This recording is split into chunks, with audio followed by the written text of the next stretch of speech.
Okay, Spain. Spain shares with Italy a history of late industrialisation, but in some ways Franco did a different and better job than Mussolini, because Franco survived longer, didn't take part in World War II, and was a bit more serious about, modernising this country. The other big difference in Spain is that, whereas in Italy you've got a regional divide which is dysfunctional, in Spain you've got a regional divide, but the regions that we think of most as being problematic are very developed. So Catalonia, the Basque Country, they're developed regions. They are more industrialised in the centre. So it's a different kind of regionalism in Spain. Okay, you've got Andalusia, Galicia maybe, but slightly problematic, but it is a bit different. The Basque Country and Catalonia have got a kind of longer history of industrialisation. They got there earlier, more industry happened earlier in those places. And so although they are loaded against Madrid, it's slightly more functional than it is in Italy. The secessionist bits are more advanced than the centre, in some respects. Spain's industrialisation was faltering, but there were bits of modernity. And what Franco jumped in to save Spain from communism, really, or as he perceived it. And because he didn't get involved in World War II, and he survived till the early 70s, he was able to bring some sort of stability, and certainly in the 1960s and early 70s, an economic miracle to Spain. So Spain in that decade of the 60s grew very quickly. Now we should say that before that, Franco had pursued a policy called autarky, where they cut themselves off from the rest of the world completely, and they tried to do everything kind of state-run and state-down, economic nationalism of the most extreme kind, and that didn't work because Spain just didn't have the range of resources or the capacity to really carry that off. As they started to open their market up, slowly, gradually, in the 60s, they started to benefit from lots of foreign investment into things like the car industry. There was a kind of regional development policy which built up some new industrial towns.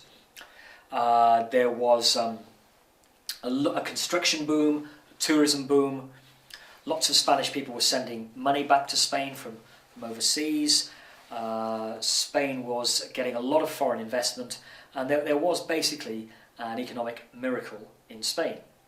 Very fast growth rates, a degree of industrialisation, and by the early 70s, the idea that there was full employment, there was no unemployment, and the economy was becoming a kind of industrial economy. So a decent sort of smattering of industry and some areas of strength. Decent steel industry, decent car industry, lots of textiles, iron and coal and shipbuilding up in the north in the Basque Country. So traditional industries, but industries. Now the problem in Spain was that they had a little bit of the Italian disease in terms of inflation, but it was fueled more by the oil crisis. The oil crisis in 1973 really hit Spain because Spain was very oil dependent. And if you combine that with the death of Franco, the political uncertainty surrounding Spain in the 70s, Spain faced a really acute economic crisis in the 70s, and it didn't have time to deal with it. It had to focus on political stabilisation after Franco. And the Spanish put democratisation in front of economic stability. And so in those early years, maybe from the mid-70s to the mid-80s, what happens in Spain really is that the focus is on political stability, writing a constitution, stabilising the democracy, seeing off the threat of military coup and extreme right and extreme left. And they do all of that beautifully. And they also sort of build this idea of the autonomous communities and the federal system, semi-federal system that they've got. They do all of that brilliantly. But what happens is their industry gets more and more expensive. There's less and less action taken to try and control industry. And basically, they're in a really, really vulnerable position when the oil crisis in the late 70s sort of adds another layer to the oil price.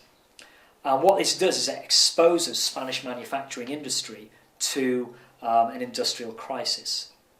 So As I said, Spanish trades unions emerging in the late 60s and in the late Franco period are very active in the 70s to try and protect workers from increasing prices. The government wants to protect workers as well because it just wants to protect the democratic political project that's going on. And all of this just makes Spanish industry very, very expensive and uncompetitive. Technologically, it's behind. Largely, it focuses on quite small firms that are competing against much bigger firms in world markets. They can't do it.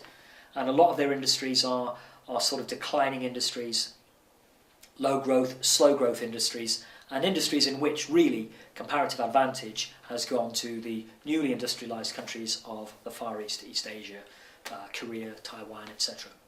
So what's happening is that Spain's becoming very, very uneconomical in the 70s.